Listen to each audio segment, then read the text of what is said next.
President of Business Development for Sports for LTN Global Communications.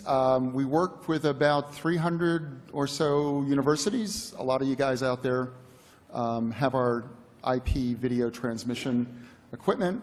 And we also work with all the major networks, national, regional, and a lot of independent, or not a lot of TV affiliates that we can send content to directly. We also have digital solutions as part of our cloud. So what I'm going to touch on today, you want me to keep going, Matt? Sure, okay. please. What I'm going to touch on today is the distribution piece of OTT. First of all, does anybody here know what OTT stands for? Anybody? Wow. Okay, you win the prize at the end of the panel. Brandon Costa. Okay, so what I'm going to talk about is just sort of in general terms the transmission workflow here, or the signal path, if you will. So on the right-hand side, you've got contribution sites. There's any number of different potential contribution sites that exist within the world of sports. Brandon, next. Then you've got, obviously, distribution sites. And those are any number of network affiliates, MVPDs, you guys can read down the list. And then digital sites specifically that include things like social media. So obviously, platforms like Facebook Live have become part of this OTT world, this ever-growing OTT world. So in our case, and again, this is something that everybody out there, I think, has to decide for themselves. But in our case, the case of LTN, we take one feed out of a venue and we can send it to all these places. What it does is, in effect, it cuts down the amount of workflow that you need. The next example that I will give you, so Brandon, keep going until the slide's filled. Esports is sort of, I don't know how many of you guys are involved in production or distribution of esports, but it's got to go everywhere, right? Everybody wants to see it on all platforms, linear, digital, so on and so forth. So a lot of what has been solved or what has been addressed with esports workflow is the fact that you've got not only linear distribution domestically, but linear distribution internationally. You've got digital distribution to a number of different platforms with different codecs. And then you've got your customer facility that also wants to take it in, for archiving and ultimately other uses. So again, this is in a lot of ways similar to what you guys are doing for OTT distribution. And the part of again, what you guys have to solve is, how do you cut down on your workflow? And how do you do this in the most efficient way, both from a resource and a cost basis? So those are the questions that you guys need to ask yourself. And that's it for now. Sure. Ron? Oh, great, thanks. Ron Linares, President of AJT Systems. We're a broadcast graphics solution provider. Today, I want to talk about just enabling content production, taking down the barriers to production, be it budget barriers, budget constraints, technical issues, and operational constraints. And our company has focused, has involved in major broadcasters such as ESPN and regional broadcasters and colleges and universities. Many of you are our customers, and we've taken your feedback. We've brought that out into a tiered product line that has an entry point for constrained productions and allows you to grow and add on to the system to bring much more advanced productions to your environments. So we'll talk about that today, and we'll roll a clip a little later. Brandon, keep us going. Brandon Meier, I'm the Assistant Athletics Director for Broadcast at the University of Oklahoma. We do about 600 hours of unique television content a year, and that goes to linear networks.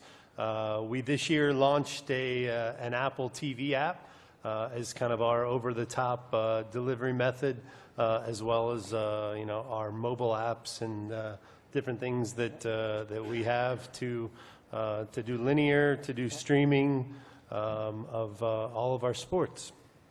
And Jeff? Hi, my name is Jeff Smith, Associate Commissioner of the Great Lakes Valley Conference. We're an NCAA Division II conference headquartered out of Indianapolis. And Brandon, I'll probably just go through some slides here just for my introduction. But we were the first NCAA Division II conference-wide kind of inclusive streaming network that we launched back in the fall of 2014. All 16 of our schools began streaming under the GLVCSN banner in 2015.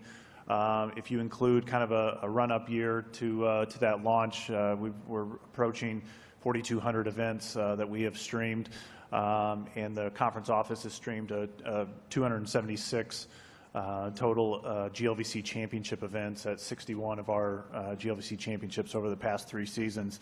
And really all of this has to do with the strategic partnership that we have entered into with Blue Frame Technology, one of the exhibitors in the other room. They are really our end-to-end strategic partner, and they have taken us to the next level here with our OTT platforms.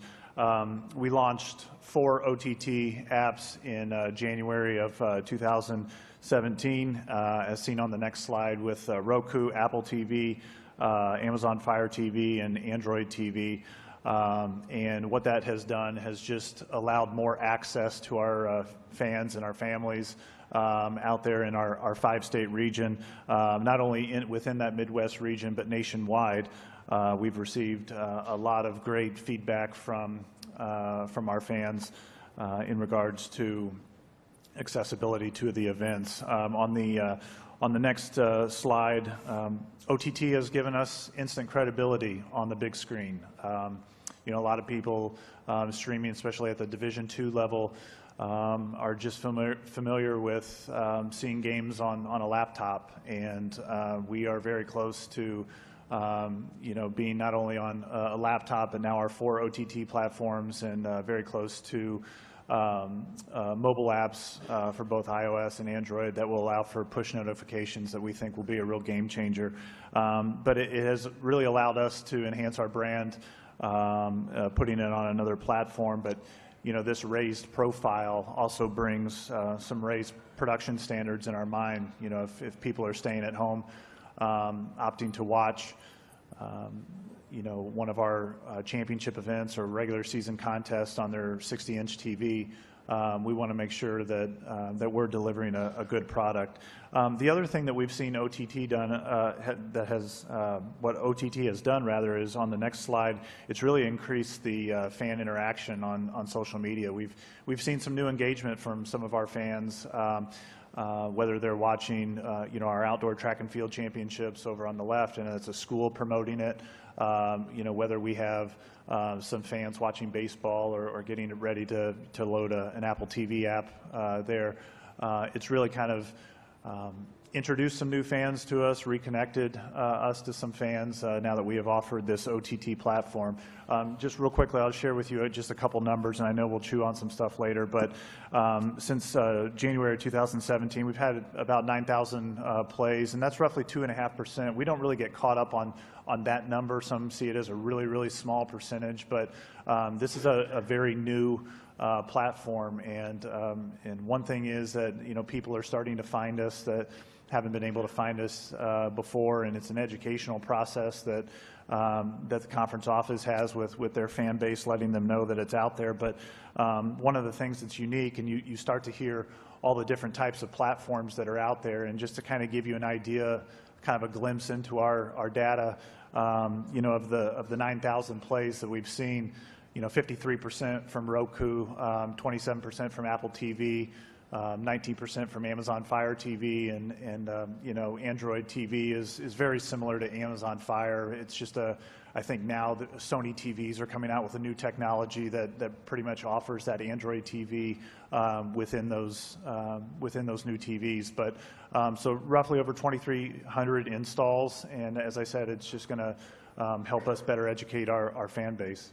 So for Jeff and for Brandon, obviously a lot went into these decisions. How did you guys know that these were the right next steps and that these were the right platforms for your content to really take that next step and access to your fans? What was the education process? What went into the decision to do these platforms? And then how did you maybe know that these were the right platforms to go with? It seems like 5 to 10 pop up every single day, every hour.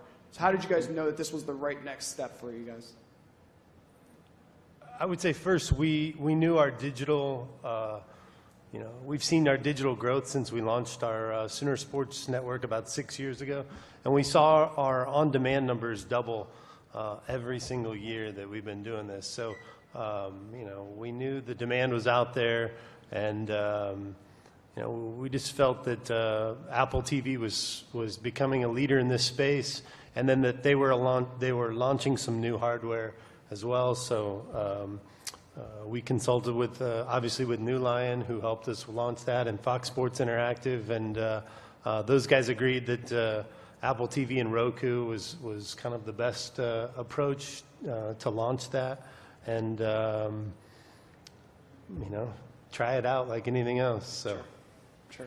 Yeah, and for the GLVC, I go back to our strategic partner in Blue Frame Technology, and in their booth in the other room, they do have 3 of their OTT platforms there provided. I think ours is on the Amazon Fire TV app, but if you're not familiar with them, I would encourage you to visit their booth. But for us, there was a lot of trust there that they're trying to stay on the leading front of the emerging technologies. And again, while we're still working on our mobile apps and push notifications, OTT was where to go. And if I may, we kind of had a little bit of a case study back in March where one of our schools hosted the Midwest Regional for men's basketball in Division II, and all 7 games were streamed. And what we saw was very interesting. You hear the phrase cord cutting a lot, and perhaps you don't really understand what's happening until you kind of delve into the data a little bit. And we had an opportunity to do that, and what we found was that 92% of our viewership was live. 72% of our viewership was away from their laptop. 56% of that 72 was on Apple products, and we saw an uptick there. I shared with you the annual number that we had for OTT, but we did see an uptick there on all of our OTT platforms. So it really is kind of numbing in a way to see a lower 20 percentile of our viewership still watching on their laptops, and everyone else is turning to iPads, phones, and OTT. Ron, potential clients come to you and they say, we have these dreams of putting out content on these multiple platforms. Where does AJT fall into this, and how do you help maybe navigate these decisions? Well, we're really an enabler. First off, to enable branding to adhere to the branding guidelines for the network, be it ESPN3, Time Warner, et cetera. So that's the first part, and then the other part is to actually bring the production values that we've been working on at the large networks. We bring those production values down to the school and the regional production type level, and just bringing it down in a way that it's much easier for potentially temporary crews that are in the student productions, where they can very, very quickly pick up our system and be able to actually execute the game. So it's part of bringing those production values into the school productions, and it's also enabling a much easier workflow. So the execution of the production is there. And Tom, how have the services that you provide changed these contents and these multiple platforms, like you mentioned Facebook Live, these simultaneous streams? How do your services, how have the conversation changed for you? So basically, what we saw in the marketplace was, for every single point of distribution, if you were doing something on site, if you were encoding for all of those different points on site, that was a lot of, first of all, you're using a lot of bandwidth, and second of all, you've got all these people trying to do all these things, juggle all of these tasks, and what you're sacrificing is the quality of the feed going out the door. So what we do, and we're agnostic in terms of who we work with, in terms of delivering feeds. We want to get the highest quality mezzanine feed out the door to wherever it needs to go, so that once it gets there, whether we're doing it or whether New Line's doing it or whatever partners you might happen to work with, or Amazon, AWS or Microsoft, or wherever we need to deliver it, we want the best quality feed to go out the door. We want it to make sure that it's managed. We manage all the feeds that go out the door. We know how to troubleshoot them if that's the case. So the quality of the feed and managing it 24/7 to where it needs to go before it then gets distributed out to, and again, we talk about OTT, but linear is always going to be, to me, the standard that you set no matter where you're sending these feeds. So if it's good enough for ESPN or Fox or NBC or whatever, then it should be good enough for any of those other platforms that you're distributing to. So we want to make sure that we maintain the highest quality of that feed from point A to point B or point A to, point Z, any number of different places it needs to go.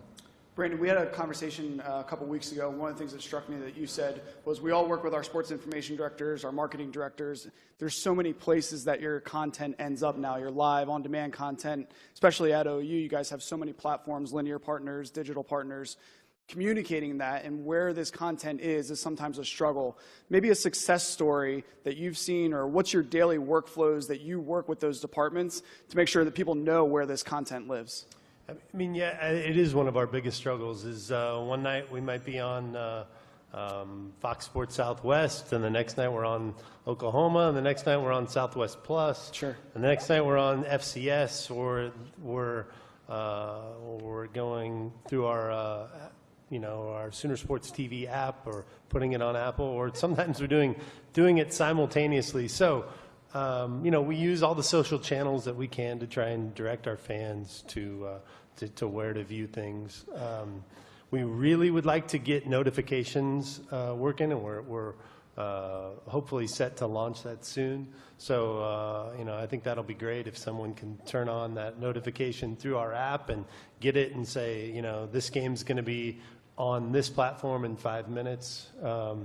It's a little bit of a work in progress there, but it is. That's one of the big challenges that we have, is just kind of communicating where we're going to be and on what channel. So. And maybe for you and Jeff, you guys have had a little bit now to digest these platforms. What are the types of analytics? You have a lot at your fingertips, Jeff. You're kind enough to share a few. What are the types of analytics that really you're going to look at and analyze over the next couple of months here as we head into summer, that whether this was a success or not, or where there's maybe some room for improvement?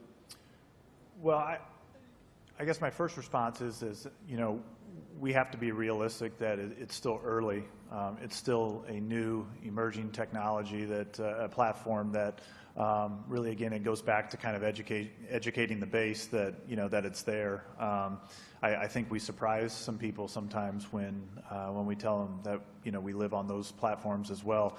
I do think the one probably metric that we're hoping that we can really zero in on is, I think there's a feel that for a lot of our OTT viewers, the duration is much longer than what it is on our other platforms.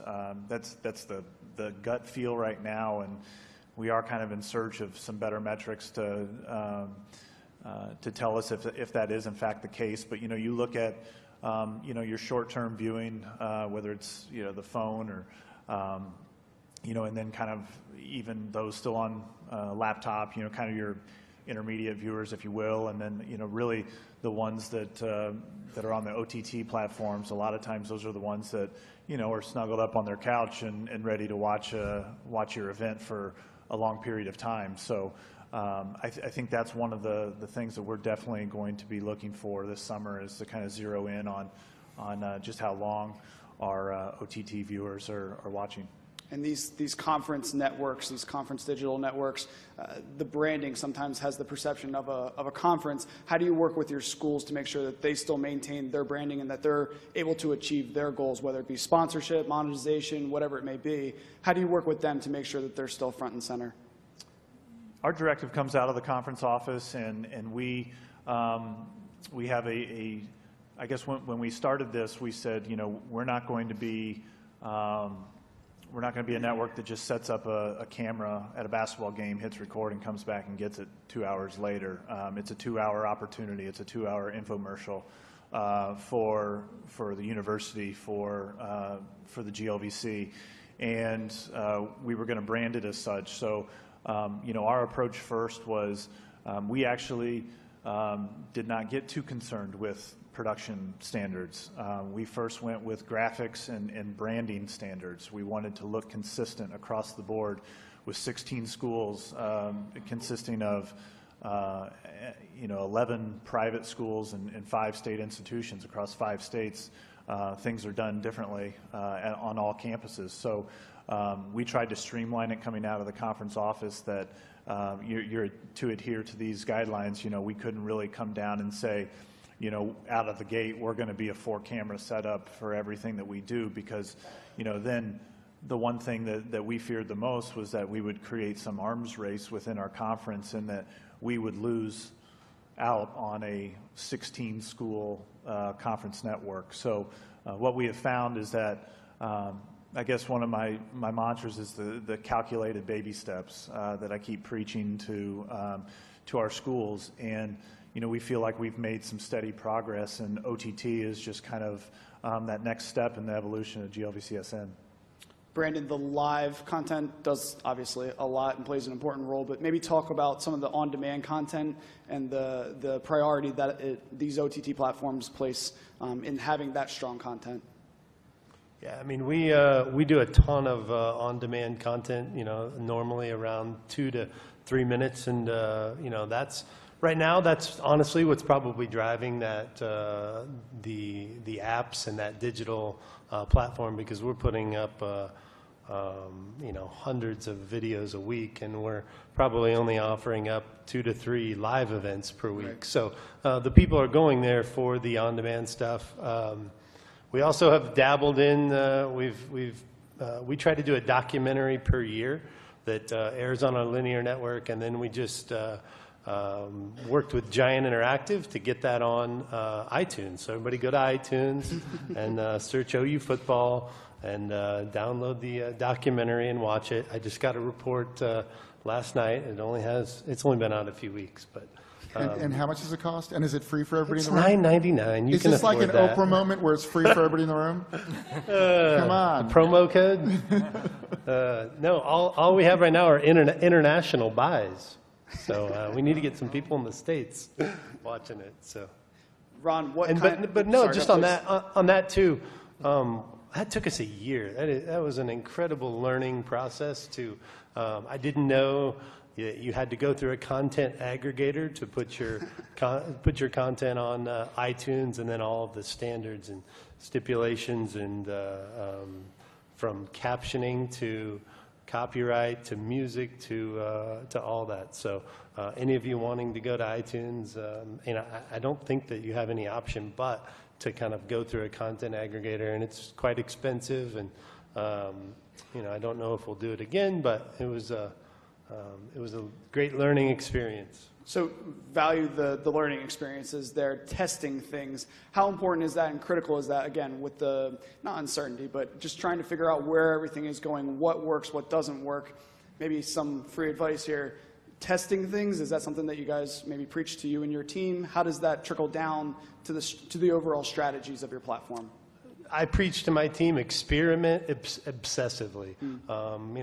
We try to experiment with everything that we can, and then see the numbers that are behind it, whether it be Facebook Live, whether it be certain links of content. We have a lot better luck with content under a minute than we do content over 5 minutes on digital platforms. We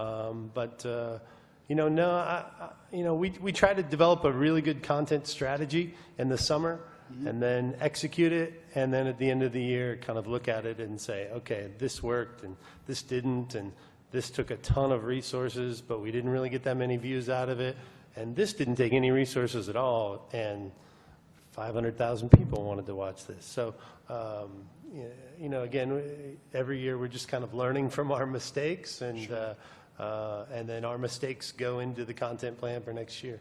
Ron and Tom, you each play different roles when it comes to the workflows. You touched on it a little bit earlier, but maybe dive deeper into those and maybe what the expectations are moving forward. Where do you see those, everybody has these staffing issues and everything else. Where do you see the workflows and the roles that you play really being able to help us out in these productions? Oh, from my view, just being able to reduce the number of people that are on the production and the prep time, and just taking the friction out of that process. I know a lot of our customers have to sync assets across several systems, across several schools when we're working with the conference, and that's time out of their day that we want to give them that time back. And if we make that push button or seamless, which is our goal with our product, they get that time back, and they can not have as many people, not management as many people on the production, or do more fun things, if you will, for their production. Sure. So we, again, I talked about this before, but we want to reduce as well. We want to reduce the number of people on site that have to pay attention to transmission. Mm-hmm. So it goes from, several people trying to figure it out to literally nobody on site having to pay attention to transmission other than putting a HDSDI cable into our box. So if that number becomes 0, because we're managing all of the other side of it, even to the point where if you have a scheduling person and they want to schedule an event through us, you go to a drop-down menu and you check off, where do you want it to go? What formats do you want it to go in? All the different things that you need that you might have to do individually.